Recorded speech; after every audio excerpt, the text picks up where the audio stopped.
नमस्कार दोस्तों, मैं नरेश कुमार आशा करता हूं आप सभी ठीक होंगे, स्वस्थ होंगे, मज़े में होंगे।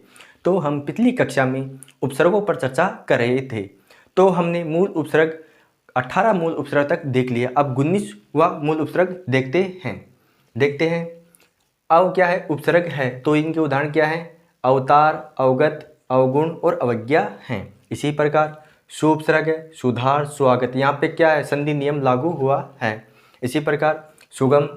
सम उपसर्ग है, संकल्प, संग्रह, संयोग। यहाँ भी क्या है? नियम लागू हुआ है, संधि नियम लागू हुआ है, जिसमें व्यंजन संधि के नियम लागू हुए हैं। तो आपको संधि पढ़नी ही पड़ेगी, तभी आपको उपसर्ग पर अच्छी पकड़ होगी। सम्मोहन, सम्मेलन। इसी प्रकार वि उपसर्ग है, जो मूल उपसर्ग है, विकास, विज्ञान, विषय। अब हम चलते हैं अव्यय उपसर्गों की ओर। अव्यय जिनका स्वतंत्र उच्चार, स्वतंत्र क्या होता है? अर्थ होता है। इनका क्या होता है? स्वतंत्र अर्थ होता है। जैसे अ का अर्थ क्या है? नहीं। अगम, अधम, अनिति। इसी प्रकार अधज का अर्थ क्या है? नीचे। अधोगति, अधोमुख। इसी प्रकार अंतर का अर्थ क्या आता है? भीतर। अंतर्भाव, अंतर्दशा। इसी प्रकार अवीर का अर्थ क्या होता है? प्रकट होना। आविर्भाव, आविष्कार। इसी प्रकार इति का अर्थ क्या होता है? ऐसा। इतिहास, इतिवृत्त।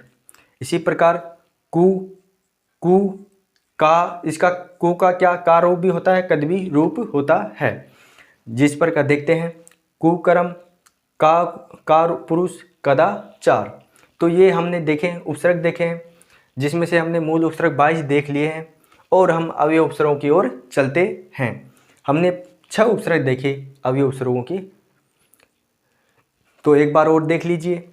अ का अर्थ क्या है? नहीं। अगम, नहीं गमन, जो जा न जा सके, नहीं गमन, नहीं होता है इनका अर्थ। अधम, अधर्म, नहीं धर्म, अनीति, न नीति।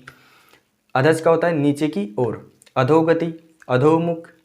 इसी प्रकार अंतर होता है भीतर। अंतर्भाव, अंतर्दशा। इसी प्रकार इति का अर्थ क्या है? ऐसा। इतिहास, हास का मतलब घटना, इति यानी ऐसी घटना। इसी प्रकार इतिवृत्त, का होता है बुरा, का अर्थ क्या है? बुरा है। और कु का भी अर्थ क्या है? बुरा। कद का भी अर्थ क्या होता है? बुरा होता है। कुकर्म, बुरे कर्म। का पुरुष, बुरा पुरुष। कदाचार, बुरा आचार। इस प्रकार हैं। तो हम अब तक उपसर्गों पर चर्चा करें और आगे भी चर्चा करेंगे। तो आज के लिए इतना ही। धन्यवाद।